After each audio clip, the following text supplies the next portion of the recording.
সহবাসের সময় যদি দোয়া না পারেন তাহলে একটা বার বিসমিল্লাহ বলে নিয়েন। বলা তো যায় না, শয়তানের অনিষ্টতায় আপনার সন্তান বড় হয়ে বিএনপি সাপোর্ট করতে পারে। জামাত মানে ধর্ষক, হাতাতালি।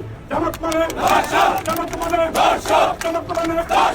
হাসিনা এবং তার দল আওয়ামী লীগ যে পথে হেঁটে জয় বাংলা হয়ে গেল, ভেবেছিলাম আমাদের ভবিষ্যৎ সরকারগুলো এবং রাজনৈতিক দলগুলো সে পথ আর মারাবে না। কিন্তু দুঃখজনক হলেও বিষয়টি সত্যি যে আসলে ওরকমটি ঘটেনি। হাসিনার প্রদর্শিত পথেই তারা চলবার চেষ্টা করছে। বিশেষভাবে সরকারি দল বিএনপির কথা বলছি। তুই ইন্ডিয়া তোর আব্বারে তুই কোশ্চেন করবি, তোর এত ভালো লাগে তোর মারের বোন রে ভাবিরে সবটাকে নিয়ে যা আবার লাগাইতে দে লাগাইতে দিবি, তুই নিয়ে ওই পারে যা। এই দেশটা আমাদের, আমরা 92% আমাদের দেশ। এটা অসম্ভব চাপে পড়লেন মাননীয় প্রধানমন্ত্রী জনাব তারেক রহমান, এটা তিনি নিজেই স্বীকার করেছেন। খবর দায়িত্বে অসম্ভব চাপ অনুভব করছে। জামাত ইসলাম তার রাজনীতির ইতিহাসে সবচাইতে সেরা রাজনীতিটা এই মুহূর্তে করছে এবং আমরা বোধ করি এই যে জামাতের পলিটিক্যাল জার্নি, এই জার্নিতে সে দীর্ঘদিন পথ হারা থাকলেও সঠিক রাজনৈতিক পথের গলির সন্ধান পেয়েছে বলে এখন মনে হচ্ছে। আর জামাতের এই রাজনীতি দেখে তার যে মেইন অপোনেন্ট, প্রধান প্রতিপক্ষ বিএনপি, তাদের এখন চোখ ছানা বড়া অবস্থা। আর আওয়ামী লীগ তো আছেই, তারা বাইরে বসে হম্বি তম্বি দিচ্ছে। বাংলাদেশে আওয়ামী লীগের ক্ষমতা কিন্তু ভাই কম ছিল না, পাওয়ারও কম ছিল না, এবং তারা ডাকাইতেও কিন্তু কম ছিল না। সেই শক্তিশালী, সেই পাওয়ার, সেই ক্ষমতা সব দিক দিয়ে বেশি ছিল আওয়ামী লীগের। কিন্তু 17 বছর রাজত্ব করে গেছে আওয়ামী লীগ, এবং এতটাই ভয়ঙ্কর রাজত্ব করেছে যে আওয়ামী লীগের যিনি প্রধানমন্ত্রী ছিল শেখ হাসিনা, তার বিরুদ্ধে কথা বলার মতো সাহস এই বাংলার জমিনে মানুষ পেত না। যারাই তার বিরুদ্ধে কথা বলতো সাথে সাথে একদম ঘাটটা ধরে গুম করে, খুন করে পৃথিবী থেকে বিদায় করে দিত। আবার কাউকে কাউকে গুম করে আজীবনের জন্য কন্ডম সেলে রেখে দিত। তো যাই হোক, মানে এক কথায় বলতে গেলে শেখ হাসিনার বিরুদ্ধে যারাই কথা বলতো তারাই বিপদে পড়তো। তো সেই শেখ হাসিনার এতটাই পাওয়ার ছিল, এতটাই ক্ষমতা ছিল, এখন কি আর সেই পাওয়ার, সেই ক্ষমতা আছে? নাই। কেন নাই? একটা শব্দের বিনিময়ে আল্লাহ তাকে বিদায় করছে। শব্দটা হলো রাজাকার। দেখেন, সেই রাজাকার শব্দটা এখন নতুন করে উচ্চারণ করা শুরু করেছে বিএনপি। ছাত্রদল নেতা নয়ন তার কিছু কিছু কার্যকলাপ, কিছু কিছু ব্যাঙ্গের মতো লাফালাফি সোশ্যাল মিডিয়া মাঝে মধ্যে ভাইরাল হয়, এবং শিয়ালের মতো ডাকাডাকি সেগুলোও সোশ্যাল মিডিয়া ভাইরাল হয়, এবং কি বান্দরের মতো দৌড়াদৌড়ি সেগুলোও ভাইরাল হয়। কেন বললাম আমি কথা, আপনাদেরকে ব্যাখ্যা দিলে সেটা বুঝতে পারবেন। সাধারণ জনতার কথা আমি বলছি, মনের কথা যেটা মানুষ বলে থাকে। দেখেন, ভিডিও শুরুতে আপনারা দেখলেন তিনি সাধারণ বিএনপি কর্মীদেরকে স্লোগান শিখিয়ে দিচ্ছে, জামাত শিবির ধর্ষক, এরকম বলতে হবে, এটা শিখিয়ে দিচ্ছেন নয়ন। হ্যাঁ, তো আসলে তো সাধারণ জনগণ, বাংলাদেশের মানুষ জানে আসলে জামাত ইসলামের লোকেরা ধর্ষণকারী নাকি কারা ধর্ষণকারী, এটা তো সবাই জানে। আচ্ছা, সে লাফাচ্ছে। এর আগেও দেখলাম কিছু কিছু ভিডিও সে লাফিয়ে ভাইরাল হয়েছে, তারপরে কিছু দৌড়িয়ে ভাইরাল হয়েছে। বলতে পারে সবসময় এক্সারসাইজে থাকে, খুব ব্যায়াম ট্যাম করে মনে হয়, জিম করে। যেমন মন্ত্রীদের গাড়ির পিছনে দৌড়ানো, তেল মারতে মারতে, বোঝেন নাই, তেলের দাম আসলে তো বৃদ্ধি হয়েছে এইগুলোর কারণেই। আবার মনে করেন যে এই যে বিরোধী দলের বিপক্ষে অকাট্য ভাষায় কিছু কথা বলে স্লোগান, লাফালাফি ব্যাঙ্গের মতো, এই নানান কিছু তার ভাইরাল হয় সোশ্যাল মিডিয়ায়। তো যাই হোক, আমি আসলে যেটা বলতে চাচ্ছি যে শেখ হাসিনার মতো এত পাওয়ারফুল, এত ক্ষমতা, এত দাপুটে একজন প্রধানমন্ত্রী, যার ক্ষমতার কথা আসলে বলতে গেলে বর্তমান যুগের ফেরাউন বলতে পারে। ফেরাউন যেমন একসময় ক্ষমতাসীন ছিল, প্রচন্ড ক্ষমতাসীন, নমরুদ যেমন একসময় প্রচন্ড ক্ষমতাসীন ছিল, বর্তমান যুগে ফেরাউনের মতো, নমরুদের মতো কিন্তু সেই ক্ষমতাসীন হয়ে উঠেছিল শেখ হাসিনা। যার কারণে 1 নয় 2 নয় ভাই, প্রায় 17 থেকে 18 বছর বাংলাদেশের ক্ষমতায় তাসবারের মতো থেকে গেছে। কে এখন বোঝাতে চাচ্ছি, এত বড় ক্ষমতাসীন হয়েও কিন্তু টিকতে পারে না। এখন বিএনপি যদি সেই একই পথে হাঁটে, সেই একই পথে যদি পা বাড়ায়, তাহলে কি বিএনপি 5 বছর টিকতে পারবে? সম্ভাবনা আছে। দর্শক দেখেন, বিএনপির মাত্র 2 বছরের সরকার গঠন করা হয়েছে, এবং 2 বছরের ভিতরে নানান সমালোচনায় সমালোচিত হয়েছে বিএনপি সরকার। নানান কথাবার্তায় কিন্তু ভাইরাল হয়েছে, এবং নানান দিক দিয়ে কিন্তু তাকে নিয়ে মানুষ সমালোচনা করেছে। ভালো কাজ যে করেনি তা না, ভালো কাজ অবশ্যই কিছু করেছে, যেগুলো আসলে অবশ্যই তার প্রশংসা করা দরকার। কিন্তু তার বাইরে যা যা করেছে, যেমন তার সরকারের আমলে, যেমন আমরা কিছু আগে দেখলাম যে 100 দিনে 605টা খুন হয়েছে, ধর্ষণ হয়েছে, চুরি, ছিনতাই, রাহাজানি, ডাকাতি, নানান কিছু হয়েছে। তো এগুলো তো ভাই সরকারকেই সামাল দিতে হবে, তাই না? তো যাই হোক, এই সরকারের দলে যে কিছু চেলাচাম্বুরারা রয়েছে, যাদের কারণে আসলে সরকারের ক্ষতি হয়, এই যে নয়ন একজন এই লাফালাফি করে, এখন সবাই জামাত ইসলাম গুপ্ত গুপ্ত বলে মানে স্লোগান দেয়, অথচ নির্লজ্জ বোকাচোদাই বলতে পারেন। সে এক সময় দাড়ি লম্বা করেছিল, চুলে যে আমার মতো বাবরি রেখেছিল, কিসের জন্য? সন্ন্যতের আশায়, সওয়াবের আশায় না, ওর জানের ভয়ে। বোকাচোদা জানের ভয়ে এরকম করে এক সময় পালিয়েছিল, এখন আবার বোকাচোদা সব কেটে ফেলেছে। আর কোনো সওয়াবের আশায় নয়, কখনো নবীকে খুশি করার জন্য নয়, বোকাচোদা একটা। আর এখন এসে জামাত ইসলাম শিবিরদেরকে গুপ্ত বলে, মানে কি বলবো, লজ্জা না থাকলে আসলে মানুষ যেগুলো করে বেড়ায়। যাই হোক, কথা না বাড়াই চলুন, বিশ্লেষকদের বক্তব্য আপনাদের জন্য রয়েছে, পুরো ভিডিওটি দেখতে থাকুন, তাহলে অনেক কিছু জানতে পারবেন বাংলাদেশের বর্তমান রাজনৈতিক প্রেক্ষাপটে। তো চলুন, কথা না বাড়ি একটা লাইক দিয়ে মূল নিউজে চলে যাই।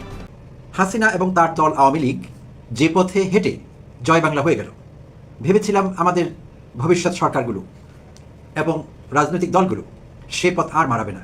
কিন্তু দুঃখজনক হলেও বিষয়টি সত্যি যে আসলে ওরকমটি ঘটেনি। হাসিনার প্রদর্শিত পথেই তারা চলবার চেষ্টা করছে। বিশেষভাবে সরকারি দল বিএনপির কথা বলছি, তাদের হাসিনাকে একদমই পছন্দ না। আসলে হাসিনাকে আমাদের কারোই পছন্দ না, কিন্তু হাসিনার প্রদর্শিত পথটি তাদের খুব ভালো লাগে মনে হচ্ছে। তাদের কর্মকাণ্ড অন্তত সে কথাই প্রমাণ করে। প্রিয় দর্শক শ্রোতা, নিশ্চয়ই আমাদের মনে আছে বিরোধী দল বিএনপি এবং অন্যান্য দলগুলো আওয়ামী লীগ আমলে যখন কোনো বিষয়ে কর্মসূচি দিত, তখন হাসিনার নির্দেশে তার আওয়ামী লীগ এবং অঙ্গ সংগঠনগুলো, ছাত্রলীগ, যুবলীগ, আওয়ামী লীগ, তারাও রাজপথে কর্মসূচি দিত, অর্থাৎ যুগপৎ কর্মসূচি চলত। সরকারি দলের কর্মসূচির কথা বোঝা যেত, আমরা বুঝতে পারতাম যে তারা বিরোধী দল, তারা দাবি দেওয়া আদায়ের লক্ষ্যে তারা কর্মসূচি দিয়েছে। সরকারি দল কেন দেবে কর্মসূচি এবং যুগপৎ একই সময়ে? এবং শুধু কর্মসূচি দেয়া না, তারা সেই সব কর্মসূচিতে দমভক্তি করতেন যে বিরোধী দলকে তারা মোকাবেলা করবে জনগণকে সঙ্গে নিয়ে। এটি তাদের একটি জনপ্রিয় টার্ম ছিল, জনগণকে সঙ্গে নিয়ে আমরা লাখসই জবাব দেবো, মোকাবেলা করব। খুবই হাস্যকর লাগতো আমার কাছে, বিনোদনের একটি বড় উৎস হয়ে উঠেছিল তারা কথাবার্তায়। তো এখন কথা হলো, আওয়ামী লীগ এত বড় দল, এত পুরনো দল, তাদের এত শক্তি, এত মাসল পাওয়ার, ছাত্রলীগ, যুবলীগ, স্বেচ্ছাসেবক লীগ, তাদের আবার জনগণ কেন লাগছে? তো কথা বলার সময় তারা এটি বলতেন, জনগণকে সঙ্গে নিয়ে জবাব দেবেন। তো কোন জনগণ জানি না, কাদের মিন করতেন তারা? সেই জনগণের ঘাড় মটকাবারই চেষ্টা করেছে তারা 15 বছর ধরে লাগাতার। যাই হোক, এখন বিএনপিকে দেখছি এবং বিএনপির অঙ্গ সংগঠনগুলোকে একই পথে হাঁটতে। দুঃখজনক বিষয়টি। কেন তাদের এত তাড়াতাড়ি, মাত্র তারা হানিমুন পিরিয়ড পূর্ণ করেছে, এত তাড়াতাড়ি জয় বাংলা হবার স্বাদ কেন তাদের জাগলো, সেটাই ভাবছি। প্রিয় দর্শক শ্রোতা, গতকাল বুধবার ছিল 17 জুন। গতকাল একটি প্রতিবাদ সমাবেশ অনুষ্ঠিত হয় ঢাকা মহানগর দক্ষিণ যুবদলের, এবং সেইটি ঢাকার পল্টন থেকে শুরু করে শাহবাগ মোড় পর্যন্ত বিস্তৃত ছিল। আর সেটি আয়োজন করে ঢাকা মহানগর দক্ষিণ যুবদল। আর কেন করে সেটির কারণ হলো অপপ্রচার ও শিষ্টাচার বহির্ভূত রাজনীতির প্রতিবাদে। তাদের ব্যানারও সেটি লিখেছিল, অপপ্রচার এবং শিষ্টাচার বহির্ভূত রাজনীতি বন্ধ করতে হবে দেশে। এই প্রতিবাদে তারা গতকালকে প্রতিবাদ সমাবেশটি করে। তো হতে পারে যে কোনো বিষয়ে প্রতিবাদ হতে পারে, সমাবেশ হতে পারে, মিছিল হতে পারে, সেটি দোষের কিছু না। কিন্তু সরকারি দল যখন করে তখন আমাদের এক্সট্রা অ্যাটেনশন পায় সেগুলো। তো সেখানে কেন্দ্রীয় নেতৃবৃন্দ থেকে শুরু করে মহানগর দক্ষিণের নেতৃবৃন্দ বক্তব্য রাখেন সেই সমাবেশে। সকলের বক্তব্যকে ছাপিয়ে যায় মহানগর দক্ষিণের সদস্য সচিব হারদিল আজিজ, আমাদের রবিউল ইসলাম নয়নের বক্তব্য। প্রিয় দর্শক শ্রোতা, রবিউলকে নিশ্চয়ই আপনারা চিনতে পেরেছেন। রবিউল অত্যন্ত সজ্জন ব্যক্তি, ভালো ছেলে, ড্যাশিং হিরো যুবদলের এবং বিএনপির বলা যায়। ইদানিং নাম করিয়েছেন প্রধানমন্ত্রীর গাড়ির সামনে পেছনে দৌড়ে রান সংগ্রহ করে। তার সংগ্রহে অনেক রান কিন্তু জমা হয়েছে এবং সেটি তিনি করেছেন, অক্লান্ত পরিশ্রম করেছেন। আমরা দেখেছি কিভাবে তিনি প্রধানমন্ত্রীর গাড়ির আগে পেছনে, সামনে পেছনে দৌড়দৌড়ি করতে পারেন। চমৎকার, বেশ কিছু রান তার সংগ্রহে আছে। তো এর বাইরেও রবিউল আরও অনেক কাজের জন্য বিখ্যাত। তো সেই প্রসঙ্গে পরে আসছি। রবিউল তার বক্তব্য কি বলছিলেন গতকালকে সমাবেশে, সেটিতে একটু ফোকাস করা দরকার। তো প্রিয় দর্শক শ্রোতা, সেখানে রবিউল বললেন হুঁশিয়ারি উচ্চারণ করে বিরোধীদের প্রতি, গুপ্ত রাজনীতির পৃষ্ঠপোষকদের বলতে চাই, আমরা হাসিনা বাহিনীকে তাড়িয়েছি। প্রয়োজনে এবং জাতির স্বার্থে দক্ষিণ যুবদল কিন্তু আবার বাঁশের লাঠি হাতে নিতে দ্বিধা করবে না। কি ভয়ঙ্কর হুঁশিয়ারি! বাঁশের লাঠি, হাতি ঘোড়া গেল তল, ভেড়া বলে কত জল। যেখানে কিনা শেখ হাসিনা পিস্তল, শটগান, বন্দুক, কামান, 303 রাইফেল, চাইনিজ রাইফেল কোনো কিছু দিয়ে গুপ্ত শক্তিদের আটকাতে পারেনি, গুপ্ত শক্তিদের হাত থেকে মুক্তি পায়নি। 36 দিনের আন্দোলন হাসিনার মসনদ কাঁপিয়ে দিয়েছে, মসনদ ধসিয়ে দিয়েছে, হাসিনাকে পলাতক হতে বাধ্য করেছে। সেই 36 জুলাই যোদ্ধাদের ভয় দেখাচ্ছেন নয়ন বলছেন বাঁশের লাঠি হাতে নিতে নাকি তারা দ্বিধা করবেন না। কি ভয়ঙ্কর রসিকতা প্রিয় দর্শক শ্রোতা, আমি বেশ মজা পেলাম। এরা মাঝে মাঝে বেশ বিনোদন যোগান আমাদের, ভালোই মন্দ না। বিনোদন হলে আমাদের হার্টের স্বাস্থ্য ভালো থাকে। তো আমি বেশ বিনোদিত বলেন, আমোদিত বলেন, সব কিছুই হয়েছি নয়নের এই বক্তব্যে। অ্যাট দ্য সেম টাইম ভয়ঙ্কর ফেসিবাদী বক্তব্য, সারাক্ষণ তাদের মুখে ফেসিবাদী শব্দটি থাকে। ফেসিবাদ, স্বৈরাচার, তারাই এরকম বক্তব্য দিচ্ছেন যে তারা নাকি বিরোধীদের দমন করবার জন্য বাঁশের লাঠি হাতে উঠিয়ে নেবে। যাই হোক, তো এখন কথা হলো, সেখানে শুধু রবিউল একাই বক্তব্য দেননি, কেন্দ্রীয় নেতৃবৃন্দ ছিলেন, আর সেখানে যুবদল সভাপতি কেন্দ্রীয় আব্দুর মোমেন মুন্না তিনিও বক্তব্য রাখেন, আরও দু একজন বক্তব্য রেখেছেন। তো মুন্নার বক্তব্যে মূলত যে কথাটি ফুটে এসেছে, মুন্না বলছিলেন যে আমাদের প্রিয় নেতা তারেক রহমানের বিরুদ্ধে অশালীন মন্তব্য করা হলে যুবদল আর ধৈর্যের পরিচয় দেবে না, তারা বসে থাকবে না। আরও বলেছেন জামায়াতকে সস্তা রাজনীতি বাদ দিয়ে ভালো রাজনীতি করতে। ভালো ভালো পরামর্শ দেওয়া সবসময় ভালো। সুপ্রিয় দর্শক শ্রোতা, একবার ভেবে দেখুন, বাঁশের লাঠির ভয় দেখাচ্ছে গুপ্ত সুপ্তদের। তো এবং তিনি বোঝাবার চেষ্টা করছেন তারা হাসিনাকে তাড়িয়েছেন। কি ভয়ঙ্কর অসত্য বয়ান! যারা কিনা এই বক্তব্য আমি অনেকবার রেখেছি বিভিন্ন এপিসোডে, নিজের কাছে খারাপ লাগছে, কিন্তু না বলে তো উপায় নেই। প্রসঙ্গটি এরকম যে একই কথা বারবার ঘুরে ফিরে আসে। যারা তাদের নেত্রীর, দেশনেত্রী প্রয়াত প্রধানমন্ত্রী বেগম খালেদা জিয়া, যাকে আমি অ্যাডমায়ার করি, আর আমরা অনেকে অ্যাডমায়ার করি, যারা বিএনপি করি না কিন্তু তাদের অ্যাডমায়ার করি, প্রয়াত রাষ্ট্রনায়ক জিয়াউর রহমানকে অ্যাডমায়ার করি, তারেক রহমানকে ভালোবাসি, তার দল করি না, বাট তার কোনো অমঙ্গল চাই না। সো আমরা এটি ভাবতে পারছি না যে 15 বছর তারা, তাদের মরুদ ছিল না দেশনেত্রীকে মুক্ত করবার, তারপর স্বাধীনভাবে চলাফেরা করবার, তারা পলাতক জীবনযাপন করেছেন। হাসিনা যেমন দিল্লিতে পলাতক জীবনযাপন করছে, তারা বাংলাদেশের ভিতরে বিভিন্ন জেলায়, উপজেলায়, গ্রামে পলাতক জীবনযাপন করেছেন। সত্যি কথা, আমি নিজে একজন বিএনপি সিম্পাথাইজার হিসেবে কষ্ট পেয়েছি অনেকের জন্যই, এমনকি আমার নিকটাত্মীয়রা এর মধ্যে আছেন। পালিয়ে থাকতে হয়েছে তাদের, এবং তারা কোনো কার্যকর আন্দোলন সংগ্রাম গড়ে তুলতে পারেননি 15টি বছর, তারা নিজেরাও জানেন। এবং তাদের নিয়ে কত রকম রসিকতা হয়েছে এই দেশে, বিশেষভাবে আওয়ামী লীগ এবং শেখ হাসিনা কত রকম রসিকতা করেছেন। তারা জানতে চাইতেন আপনাদের আন্দোলন কবে, তো তারা উত্তর দিতেন ঈদের সময়। তারা তখন বলতেন কোন ঈদ, বকরা ঈদ নাকি ঈদ উল ফিতর, কোরবানির ঈদ নাকি রোজার ঈদ, তো ঈদের আগে না পরে, মানে এরকম যেত কথাগুলো। বেশ রসিকতার সঙ্গে লোকেরা এগুলো উপভোগ করতেন, বিরোধীরা হাসি তামসা করতো। তো ঈদের আগে পরে, রোজার আগে পরে ঘিরে ছিল আন্দোলন, এবং যে আন্দোলন কোনোদিন সফলতা বয়ে আনেনি বিন্দু মাত্র না। তারা যতই এখন আস্পালন করুক সরকারি দলে থেকে, আমরা এই করেছি সেই করেছি, আমাদের আন্দোলনের ফল হলো জুলাই অভ্যুত্থানের সার্থকতা, সব বাজে কথা, মিথ্যে কথা, ইটস আ বিগ লাই। কিচ্ছু তারা করতে পারেনি কখন। হ্যাঁ, তারা অত্যাচারিত হয়েছে, এই বিষয়ে আমি তাদের সঙ্গে একমত, এবং দুঃখ পেয়েছি দুঃখ। এবং আমার নিজের মাঝে মাঝে প্রশ্ন হতো, প্রিয়জনদের সঙ্গে আলাপ করতাম যে আওয়ামী লীগ তো সাকসেসফুলি বিএনপিকে মুসলিম লীগ বানিয়ে ফেললো। এই আশঙ্কা আমার ব্যক্তিগতভাবে অনেক ছিল, অনেকবার হয়েছে, যে সত্যিকার অর্থে যদি আর হাসিনা কয়েক বছর ক্ষমতায় থাকতেন, বিএনপিকে মুসলিম লীগ বানিয়ে ফেলতেন। এই অবস্থায় বিএনপি পৌঁছে গিয়েছিল। 15 বছর কিচ্ছু করতে পারেনি তারা, দু একবার হম্বিতম্বি করা ছাড়া, পিটুনি খেয়ে পুলিশের আবার পালিয়ে যাওয়া ছাড়া, শীতনিদ্রে যাওয়া ছাড়া কিচ্ছু করতে পারেনি। তাদের আন্দোলন কোনো ফল দেয়নি। 36 দিনের আন্দোলনে এই দেশ আবার স্বাধীন হয়েছে, দ্বিতীয়বার আমরা স্বাধীনতা পেয়েছি, হাসিনা মুক্ত বাংলাদেশ পেয়েছি। কারা এখানে অগ্রণী ভূমিকা কারা পালন করেছে? যাদেরকে সকাল বিকাল দুপুর এখন বিএনপি গালিগালাজ করছে গুপ্ত সুপ্ত বলে, গুপ্ত সুপ্তদের কারণে আমরা হাসিনা মুক্ত বাংলাদেশ পেয়েছি, বিএনপির জন্য পাইনি। জামাত ইসলাম তার রাজনীতির ইতিহাসে সবচাইতে সেরা রাজনীতিটা এই মুহূর্তে করছে। এবং আমরা বোধ করি এই যে জামাতের পলিটিক্যাল জার্নি, এই জার্নিতে সে দীর্ঘদিন পথ হারা থাকলেও সঠিক রাজনৈতিক পথের গলির সন্ধান পেয়েছে বলে এখন মনে হচ্ছে। আর জামাতের এই রাজনীতি দেখে তার যে মেইন অপোনেন্ট, প্রধান প্রতিপক্ষ বিএনপি, তাদের এখন চোখ ছানা বড়া অবস্থা। আর আওয়ামী লীগ তো আছেই, তারা বাইরে বসেই হম্বি তম্বি দিচ্ছে। ওই যে হার্পিক মজুমদার, সে বলছে আমরা প্রথমেই আগে বাংলাদেশে ঢুকে জামাতকে নির্মূল করব। তার এই কথার একটা গুরুত্ব আছে। হার্পিক মজুমদার কেন জামাতকে নির্মূল করার ঘোষণা দিলেন, এবং বিএনপির মহাসচিব, তারপরে রাশেদ খানের মতো ওই যে দল বদল করা পোল্টিবাজরা কেন জামাতকে নির্মূল করার কথা বলছে, এই বিষয়টা কিন্তু খুব সাধারণ বিষয় নয়, খুব ডিপলি চিন্তা করার বিষয়। কারণ জামাত এখানে দুইভাবে আগাচ্ছে। ওই যে বললাম, কেউ যদি একবার পথের সন্ধান পেয়ে যায়, পথের দিশা পেয়ে যায়, তাহলে তাকে আর আটকিয়ে রাখা যায় না। আর যারা পথ দিয়ে হাঁটে, পথ খুঁজে বেড়ায়, কেউ যদি সঠিক পথ পেয়ে যায়, তারাও এটা বুঝতে পারে, প্রতিদ্বন্দ্বীরা। সুতরাং জামাত যে সঠিক রাজনীতির গলিতে ঢুকে পড়েছে, এতে অন্যদের ভবিষ্যৎ কি হতে যাচ্ছে এটা বুঝতে পেরেই এখন তারা এই কথাগুলো বলছে। দুইভাবে জামাত ইসলাম এখানে তার রাজনীতি পরিচালনা করছে। আসেন আমরা একটু একটু করে বোঝার চেষ্টা করি। প্রথমত তার ইন্টারন্যাশনাল কানেক্টিভিটির কথা বলি। এই বিষয়টি আলোচনা করার আগে আমাদের একটু বুঝে নিতে হবে তার পিছনের ব্যাকগ্রাউন্ডটা। আপনারা জানেন যে 2026 সালের 12 ফেব্রুয়ারির নির্বাচনে জামাত ইসলাম যে নির্বাচিত হয়ে গিয়েছিলেন, ক্ষমতায় যাওয়ার মতো একটা আসন সংখ্যা পেয়ে গিয়েছিলেন, এই ব্যাপারে কিন্তু জোর একটা কানাঘুষা আছে। এবং সেই ফল যে ডাকাতি করে পাল্টে দেওয়া হয়েছে, এই ব্যাপারেও যে সমস্ত যুক্তি, প্রমাণ, দলিল, দস্তাবেজ আছে, এটাকে অস্বীকার করার কোনো উপায় নেই। জামাত ইসলামকে ডিপ স্টেট থেকে বলা হয়েছিল যে আপনারা 200-র অধিক আসন পেয়েছেন, যদি আপনারা ক্ষমতায় যান, সরকার গঠন করেন, আপনাদেরকে কিন্তু 15 দিনও ক্ষমতায় থাকতে দেওয়া হবে না। এখন আপনারা কি করবেন ভাবেন, বিরোধী দলে যান, বিএনপিকে ক্ষমতায় আসতে দিন, না হলে কিন্তু আপনাদের এই হবে। জামাতের আমির বারবার এই কথাটি বলেছেন যে আমরা চাইলে হট্টগোল বাঁধাতে পারতাম, আমরা না মেনে নিয়ে গ্যাঞ্জাম লাগাতে পারতাম, কিন্তু আমাদেরকে বলা হয়েছিল দেশ গৃহযুদ্ধের দিকে চলে যাচ্ছে। আমরা দেখেছি সুদানের গৃহযুদ্ধ, আমরা দেখেছি বিভিন্ন দেশের গৃহযুদ্ধ। এই গৃহযুদ্ধ একবার যদি কোনো দেশে লেগে যায় তাহলে ওই দেশ কোনোদিন আর মাথা তুলে দাঁড়াতে পারে না। সেই চিন্তা থেকে আমরা ক্ষমতা চাই না, আমরা আমাদের দেশ আগে চাই। আগে দেশ পুনর্গঠন হোক, তারপরে জনগণ যদি মনে করে যে এদেরকে ক্ষমতা দেওয়া দরকার তাহলে তারা দেবে, আমরা তাদের সেবা করব, এটা পরিষ্কার করে বলেছেন। এটাকেই বলে দেশপ্রেমিক। আপনি দেখেন আওয়ামী লীগ ক্ষমতা হারানোর পরে সে দেশের মানুষদেরকে সমূলে ধ্বংস করার জন্য, কচুকাটা করার জন্য ওইখানে বসে এতদিন ধরে স্বয়ং বাংলাদেশে বসে কেটেছে, আর এখন ওইখানে বসে আবার কাটার হুমকি দিচ্ছে।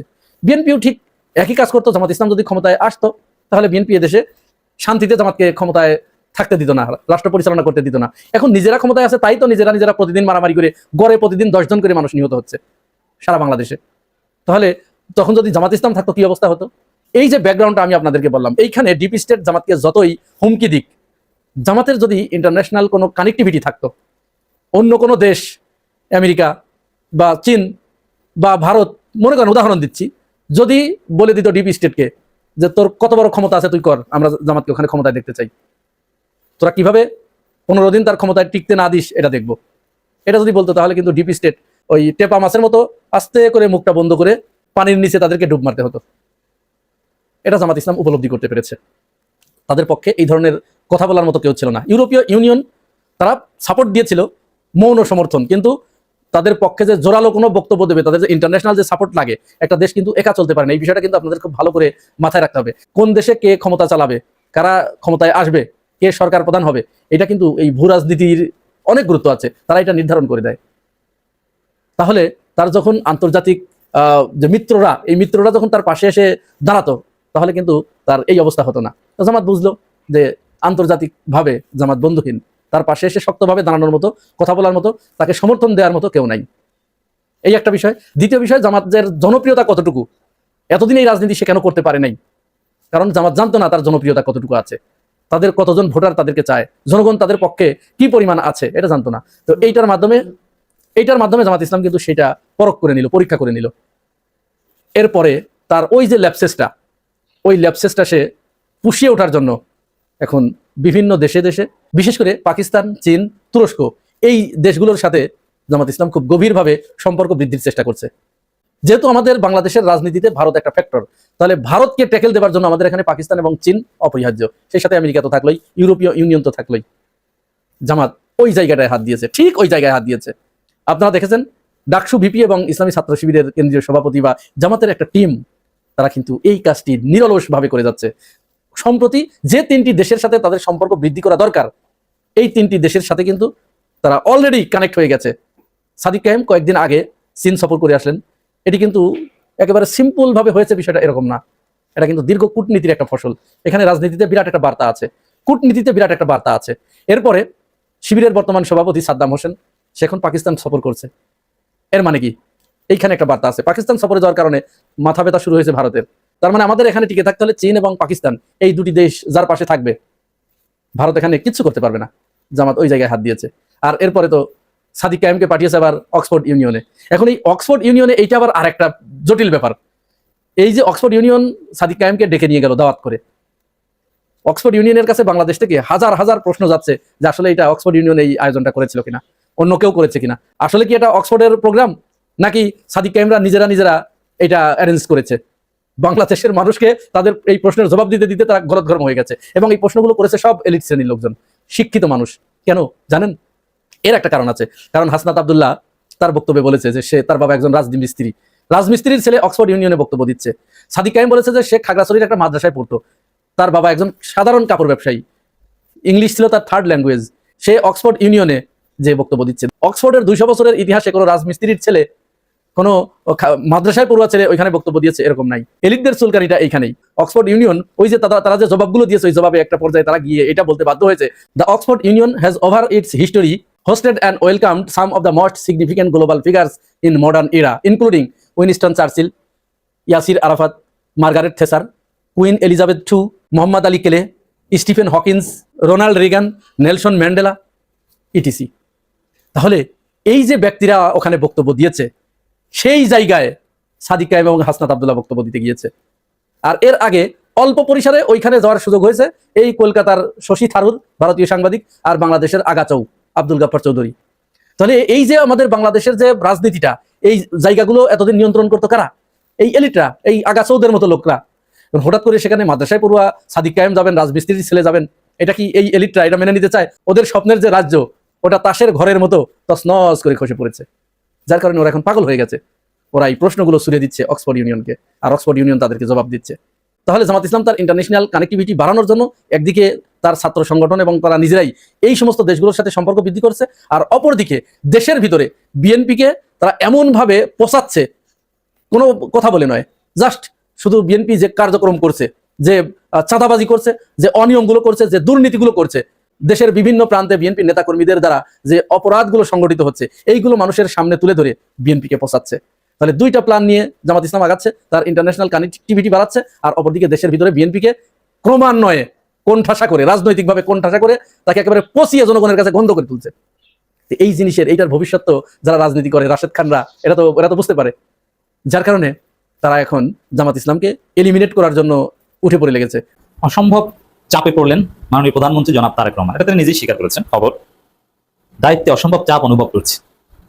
দেখেন, এখানে তিনি হয়তো একটা সেন্সে বলেছেন, এটা নানান সেন্স হতে পারে, যে না অনেক দায়িত্ব, আরাম নাই, কষ্ট, কিন্তু প্রধানমন্ত্রী হিসেবে এটা বলতে পারেন, এটা ছেলে খেলা নয়। আপনি অসম্ভব চাপ অনুভব করছেন, তাহলে আপনি প্রধানমন্ত্রী তো করছেন কেন? রাষ্ট্রনায়ক যখন বলেন, যার হাতে আমাদের স্বাধীনতা সার্বভৌমত্ব, পুরো বাংলাদেশের ড্রাইভিং যার হাতে, তিনি যদি বলেন যে ভাই পারছি না, আমার ঘুম আসছে, যেমন আপনি কক্সবাজার যাচ্ছেন, সেই অথবা গহীন পাহাড়ি রাস্তা, ডেঞ্জারাস রাস্তা, তা আপনি বললেন, ড্রাইভার বললেন, অনেক যাত্রী, ভাঙাচুরা রাস্তা, বললেন যে আমার ঘুম আসছে, আর পারছি না, তখন যাত্রীদের মনের মধ্যে কি অবস্থা হয়? এটা কি বলা উচিত? আর যদি ঘুম আসে, তাহলে কি ড্রাইভিং করা উচিত না? প্রধানমন্ত্রীকে হতে হবে সজাগ, সতর্ক, এবং কখনো যদি মনে করেন যে আমি পারছি না, সাথে সাথে দায়িত্ব ছেড়ে দেওয়া উচিত। কারণ প্রধানমন্ত্রীত্বের চাইতে কঠিন কোনো কাজ আর নাই, দেশ চালানোর চাইতে কঠিন কোনো কাজ আর নাই। কঠিন কাজ কি? মহাকাশে যাওয়া? না, মহাকাশে যাওয়া ওটা প্রধানমন্ত্রীর অধীনে, ওইটারও নেতা। আপনি মহাকাশে যাবেন, ওইটারও নেতা প্রধানমন্ত্রী, ওটাও প্রধানমন্ত্রী অনুমোদন লাগে, এবং প্রধানমন্ত্রী ভেবেছেন চিন্তা অনুমোদন দেয় যে অ্যাক্সিডেন্ট হলে কি হবে, আমার বিজ্ঞানীরা তো মারা যাবে, মারা গেলে কি, তারপরে মহাকাশে যাওয়ার সিদ্ধান্তটা প্রধানমন্ত্রীর বা হেড অফ দি গভর্নমেন্টের অনুমতি ছাড়া কেউ মহাকাশেও যেতে পারে না। আমি উদাহরণ দিলাম তার। সেই জায়গায় আপনি পাচ্ছেন না, চাপ অনুভব করছেন, তাহলে আপনি দায়িত্ব পালন করছেন কেন? বাস্তবে শুধু ওই ব্যক্তিগত ব্যস্ততার দিক থেকে আগে লন্ডনে একটা রুমের মধ্যে ছিলেন, আরামে ছিলেন, জাস্ট ফোনে কথা বলতেন আর ভিডিওতে কথা বলতেন, বাইরে খুব কম যেতেন, এটা একটা চাপ অনুভব। মানে সেই জায়গা থেকে এখন আপনি দায়িত্ব পালন করছেন, বাইরে যেতে হয়, অফিসে যেতে হয়, এই চাপ অনুভব, এটাও বলতে পারবেন না। আর বাস্তবে রাজনৈতিক চাপেও আছে, কারণ দেশ চালাতে পারছেন না, সক্ষমতা নিয়ে প্রশ্ন তুলছেন যে আমাদের প্রধানমন্ত্রী পারেন না, এরকম একটা আলোচনা ছড়িয়ে পড়েছে এবং নানান জায়গায় আমরা দেখছি। এই যে ভারত আমাদেরকে পাগলের মতো চেতায়, হুশিন করে, মাননীয় প্রধানমন্ত্রীর উপদেষ্টাকে ঘাট ধাক্কা দিয়ে অপমান করে দিল্লি বের করে দেয় বা পাঠিয়ে দেয়, এটা প্রধানমন্ত্রীকে অপমান করা। আবার আমাদের প্রধানমন্ত্রী, গুঞ্জন আছে, আই এম নট শিওর, যে মার্কিন যুক্তরাষ্ট্রের ভিসা তিনি এখনো পান নাই। চাপে তো থাকবেনই। হ্যাঁ, মার্কিন যুক্তরাষ্ট্রের স্যাংশন থাকলেও, ভিসা না পেলেও ডেলিগেট মেম্বার হিসেবে জাতিসংঘের অধিবেশনে যাওয়া যায়, একটা নির্দিষ্ট এলাকার মধ্যে থাকতে হয়। যেমন এই যে বেনজির, র্যাবের প্রধান, বেনজির উপর কিন্তু মার্কিন স্যাংশন ছিল, কিন্তু হাসিনা বেনজিরকে নিয়ে নিউ ইয়র্কে গেছে এবং সেখানে একটা নির্দিষ্ট এলাকার মধ্যে সংবর্ধনাও তাকে দিয়েছে, নাগরিক সংবর্ধনা। মানে এটা মার্কিন যুক্তরাষ্ট্রের সাথে একটা পাল্টা খেলা, কারণ জাতিসংঘের সম্মেলনে যাওয়ার জন্য ভিসা দিতে বাধ্য, তাদের নিষেধাজ্ঞা থাক বা না থাক, জাতিসংঘ এটা অনেকটা সার্বভৌম একটা সংগঠনের মতো। অতএব জাতিসংঘের সদর দপ্তরে যাবে, এটা হতে পারে নিউ ইয়র্কে অবস্থিত, বাট তোমার দেশে স্যাংশন থাকলেও তাকে ভিসা দিতে হবে। তারেক রহমান হয়তো জাতিসংঘে যেতে পারবেন, বাট মার্কিন যুক্তরাষ্ট্রের ভিসা এখনো পাননি। আবার চীন যাবেন, এটা নিয়েও মহাচাপে আছেন, কারণ এটা একটা গ্যারাকলে করেছেন যে আপনি একদিকে ভারতকেও পকেটে রাখতে চাইবেন, ভারতের সাথে সুসম্পর্ক রাখতে চাইবেন, বাবুসোনা বলে আদর করতে চাইবেন, আবার মার্কিন যুক্তরাষ্ট্রের সাথে গোপন চুক্তিও রাখবেন, আবার চীনের কাছ থেকে বিরাট অঙ্কের বাজেট সাপোর্টারি লোনও পাবেন। এটা তো হয় না, এই বিষয় নিয়ে তো তিনি চাপে পড়েছেন, এটা ডিল করতে পারছেন না। It's huge pressure definitely. দর্শক দেখেন, এখন বলবেন যে ঠিক আছে, ভারত এবং আমেরিকার কাছ থেকে পয়সা পেলেই তো হয়। এখন সমস্যা হচ্ছে ভারত তো ওরাই নিজেরাই খরাতে, ওরা পয়সা দিবে কি হবে? ওদেরকে বাবুসোনা বলতে লাভ নাই। আর মার্কিন যুক্তরাষ্ট্র সেই বাস্তবতায় নাই, তারা এখন ওয়ার্ল্ড ইকোনমিক জায়ান্ট হচ্ছে বা ইকোনমিক লিডার হচ্ছে, ইকোনমিক গ্লোবাল লিডার হচ্ছে চীন। পৃথিবীর একমাত্র দেশ চীন যে অন্যকে পয়সা দিতে পারে। মার্কিন যুক্তরাষ্ট্র নিজেরা হিউজ $1 ট্রিলিয়ন লোনে জর্জরিত, তারা লোন দিবে কিভাবে? আর চীনের লোন নাই, চীন মানুষের লোন দেয়, বুঝছেন? আবার মার্কিন যুক্তরাষ্ট্রের যে পলিটিক্যাল হেজিমনি এটা আছে, একটা চুক্তিতে বিএনপিকে আবদ্ধ করে রেখেছে, কারণ ওই চুক্তি থাকলে আবার চীন আবার পয়সা দিবে না, তারা বলবে যে আসছো ভালো কথা, খেয়ে যাও, বাবা কিছু দিতে পারো না। সামগ্রিকভাবে তারেক রহমান কঠিন চাপে আছেন, এটাই হচ্ছে সত্য কথা। এখন তিনি এটা যেভাবেই বলুন না কেন, কথা এটাই যে তিনি চাপে আছেন। এবং এই চাপের ফল এবং এই যে ভুল রাজনীতি, যে আমেরিকার সাথে গোপন চুক্তি থাকবে আর ভারতকে বাবুসোনা বলে পকেটে রেখে তারপরে চীনে যে কিছু পাবেন, এই যে ভুল চিন্তা, এই ভুলের মজা, প্রায়শ্চিত্ত, ফলাফল 1 মাস পরেই টের পাবেন, খেলা ঘুরে যাবে। 1 মাস পরে তারেক রহমান প্রচন্ড বিব্রতকর একটা পরিস্থিতি পাবেন কয়েকটা দিক থেকে। নাম্বার 1, যেমন এই যে বেনজির আহমেদ, বেনজিরকে গ্রেপ্তার করা হয়েছে দুবাইতে। এখন এই গ্রেপ্তারকৃত বেনজিরকে দেশে ফিরিয়ে আনা অত্যন্ত কঠিন হবে। যদি আনতে পারেন ওয়েলকাম, যদি না আনতে পারেন এটা তারেক রহমানের জন্য ব্যাকফায়ার করবে। তখন আওয়ামী লীগ এটা নিয়ে খেলবে, আরে ওটা তো আমরা তারেককে বোকা বানিয়েছি, এবং বেনজির তখন খুব সাহসী হয়ে যাবে। এবং হতে পারে, কারণ দুবাই সরকারের সাথে ভারতের চমৎকার সম্পর্ক, মোদি বলে দিলে বেনজিরকে ছেড়ে দিবে, ভারতকে বাংলাদেশের সাথে দিবে না। এবং এই যে ক্রেডিট নেওয়ার চেষ্টা করেছিল ওটাও ব্যাকফায়ার করবে। হ্যাঁ, বেনজিরকে গ্রেপ্তার করেছো, কিছুই না, আসলে কিছুই না, যদি না আনতে পারে ফেরত আনতে পারে। এবং সেটা 1 মাসের পরীক্ষা, এমন না যে আপনি আজীবন চেষ্টা করে যাবেন, আপনার টাইম 1 মাস। না আনতে পারলে বুঝবেন যে অবস্থা রাখে। তারপরে বাজেট দিয়েছেন, সুন্দর বাজেট, এই বাজেটের বিরুদ্ধে কথা বলার কিছু নেই, অসাধারণ বাজেট। কিন্তু এই বাজেট বাস্তবায়ন করতে পারবেন কি পারবেন না এটা বোঝা যাবে চীন সফরের পর। চীন সফরের পর দেখা যাবে যে চীন কোনো লোন দিতে রাজি হয়েছে কি হয়নি, আর লোন দিতে রাজি হলে হবে না সেটা ডিসবার্স করছে কিনা। এটা যেহেতু বাজেট সাপোর্টারি, সেটা 1 মাস পর বোঝা যাবে, অথবা চীন সফর কয়েকদিন পর। কিন্তু ডিসবার্স করবে কিনা এগুলো আগামী 1 মাস পর মোটামুটি স্পষ্ট হবে। দর্শক, আশা করি পুরো ভিডিওটি আপনারা দেখেছেন। অবশ্যই আপনাদের ধন্যবাদ। আপনাদের বলবো, দেখেন প্রায় আমাদের 1 মিলিয়ন সাবস্ক্রাইবারের কাছাকাছি এসেও যেন আমরা 1 মিলিয়ন সাবস্ক্রাইবার করতে পারছি না। প্রায় 8 লক্ষের মতো কাছাকাছি হয়েছে, কিন্তু হচ্ছে না। তো আপনাদের ভালোবাসা আসলে দরকার। খুবই আশায় আছি যে আমাদের এই Nasir Islamic media centre YouTube চ্যানেলটি 1 মিলিয়ন সাবস্ক্রাইবার হবে, সদস্য হবে। তো সেই আশাটা পূরণ করতে পারেন একমাত্র আপনারা, নতুন যারা সদস্য রয়েছেন তারা। আজকের এই ভিডিওর মাধ্যমে আপনাদের কাছ থেকে আমি বলতেই পারেন যে নাসির ইসলামিক মিডিয়া সেন্টারের পক্ষ থেকে সাবস্ক্রাইবার আপনাদের কাছ থেকে আমি উপহার চাচ্ছি।